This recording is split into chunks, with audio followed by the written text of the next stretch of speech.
রাধে রাধে ভক্ত বন্ধুরা, কুড্ডু গোপালের ইউটিউব চ্যানেলে তোমাদের স্বাগত।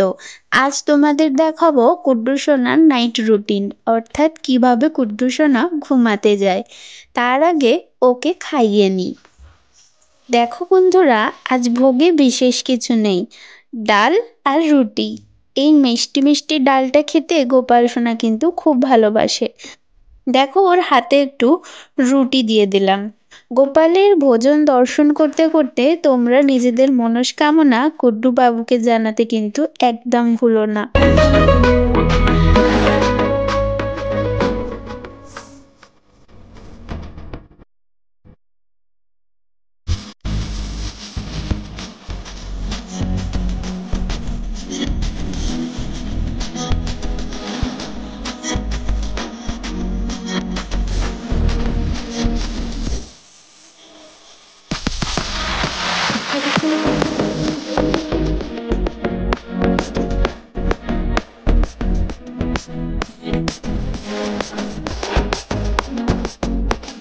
বেশ কুড্ডু বাবু, এবার ঘুমি ঘুমি টাইম।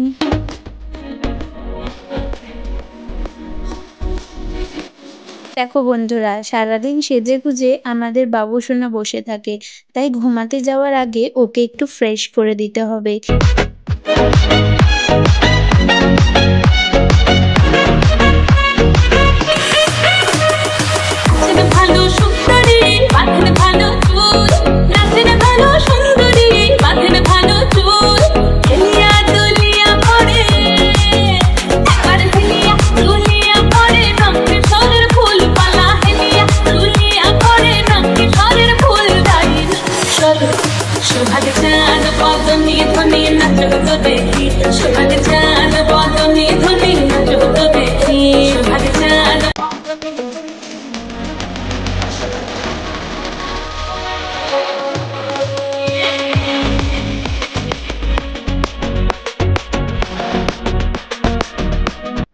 এই যে দেখো, একটা টাওয়েলকে পরিষ্কার জলে ভিজিয়ে নিয়েছি। এরপর ওকে হালকা হাতে ভিজে টাওয়েলটি দিয়ে ভালো করে গা মুছিয়ে দিলাম।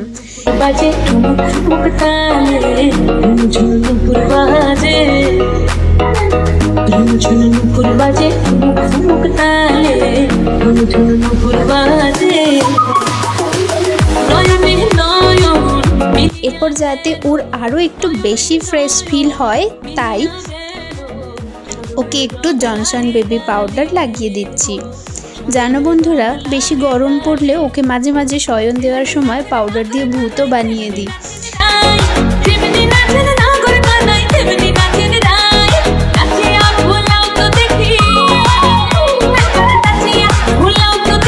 এই পর্যন্ত তো ঠিক আছে, কিন্তু ঘুম পাড়ানোর সময় ও কিন্তু খুব দুষ্টুমি করে, তাই ওকে ভালো গল্প বা কখনো গান শোনাতে হয়। তার মধ্যে ওর ফেভারিট হলো ছোট্টি ছোট্টি গাইয়া ছোট্টে ছোট্টে গোয়াল ছোট্টু সো मेरो মদন গোপাল।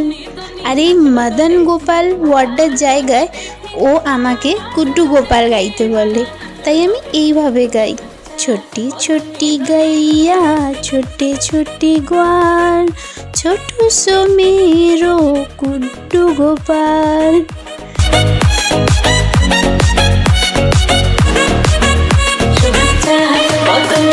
আচ্ছা বন্ধুরা, তোমরা কি জানো গোপাল সোনাকে কোন দিকে শয়ন দিতে হয়?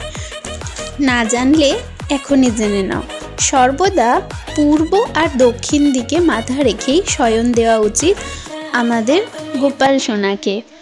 এটাই শাস্ত্রে বর্ণিত আছে। তোমরা নিজেরাও যখন ঘুমাতে যাবে এই পদ্ধতি ফলো করলে অনেক রোগ থেকে মুক্তি পাবে, তার মধ্যে উচ্চ রক্তচাপ অন্যতম।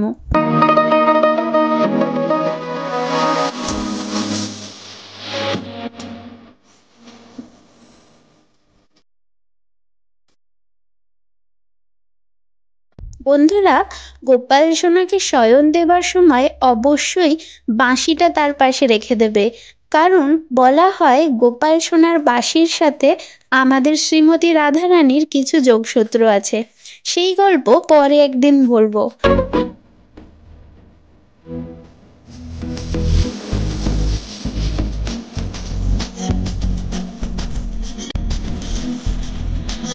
চলো গোপাল সোনাকে সবাই গুড নাইট বলে দাও।